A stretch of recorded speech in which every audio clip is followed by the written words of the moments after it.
सुप्रभात बच्चों। आप सभी को कहानी सुनना पसंद है ना?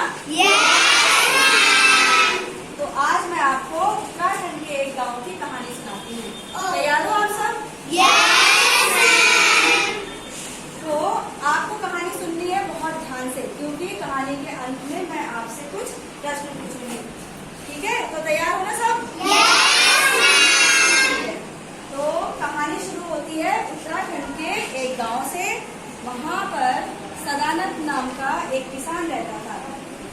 किसान और उसकी पत्नी बहुत मेहनती थे। उनके 4 बेटे थे जो हमेशा आपस में लड़ते झगड़ते रहते थे। खेलते कूदते पढ़ते गाते नाचते, हर समय उनकी लड़ाई हो जाती थी। किसान और उसकी पत्नी दिन रात खेतों में पसीना बहाते थे, लेकिन उनके बच्चों को तो जैसे लड़ने के अलावा कोई काम ही नहीं है। किसान और उनकी पत्नी अपने बच्चों को बहुत समझाते, लेकिन बेटों के सिर में जूं ही नहीं रेंगती थी। धीरे धीरे वक्त बीतता गया।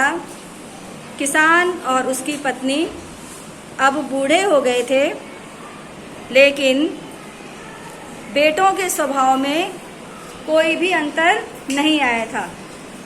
वह हमेशा की तरह लड़ते ही रहते थे। एक दिन किसान ने अपने 4 बेटों को बुलाया और उन्हें एक एक लकड़ी दी।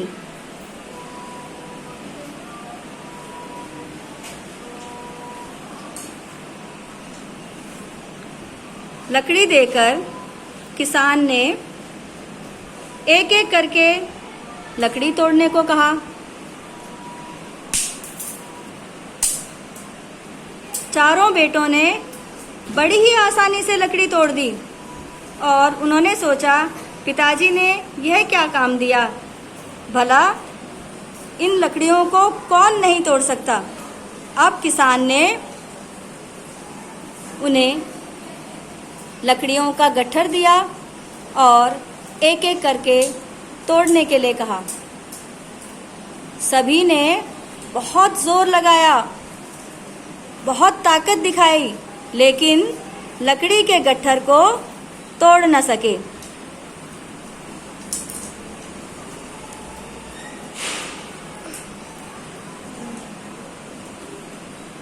अब किसान ने अपने बच्चों को समझाया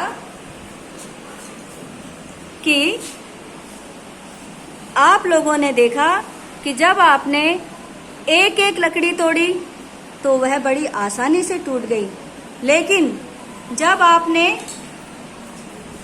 लकड़ी के गट्ठर को तोड़ने की कोशिश की तो वह टूट नहीं पाई। तो बच्चों, अगर आपस में आप ऐसे ही लड़ते रहोगे तो कोई भी आपको आसानी से हरा सकता है, बेवकूफ़ बना सकता है।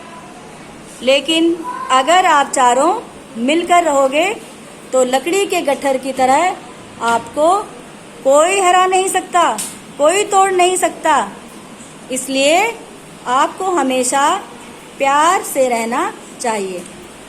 4 बेटों को बात समझ में आ गई और उस दिन से उन्होंने फैसला किया कि वह कभी भी आपस में लड़ाई झगड़ा नहीं करेंगे और आपस में प्यार से रहेंगे।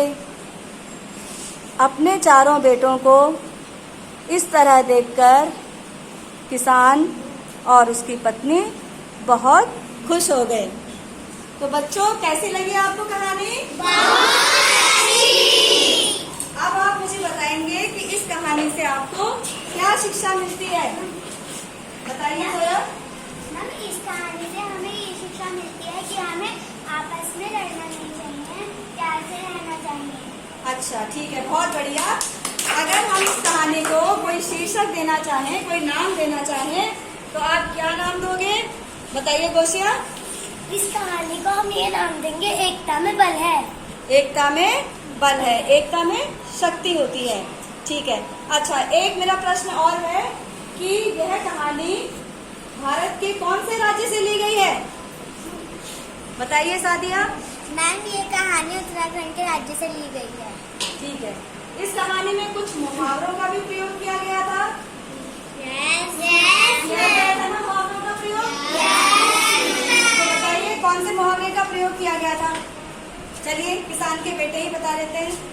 मैम, सिर पर जू ना रेंगना। सिर पर जू ना रेंगना। अब सिर पर जू ना रेंगने का क्या अर्थ है? मैम, रोशनी, रोशनी आप बताइए। कुछ भी सुनाई नहीं देना।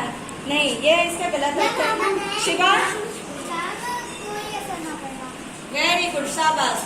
सिर पर जू न रेंगने का अर्थ है कोई असर नहीं पड़ना, कोई फर्क नहीं पड़ना। ठीक है।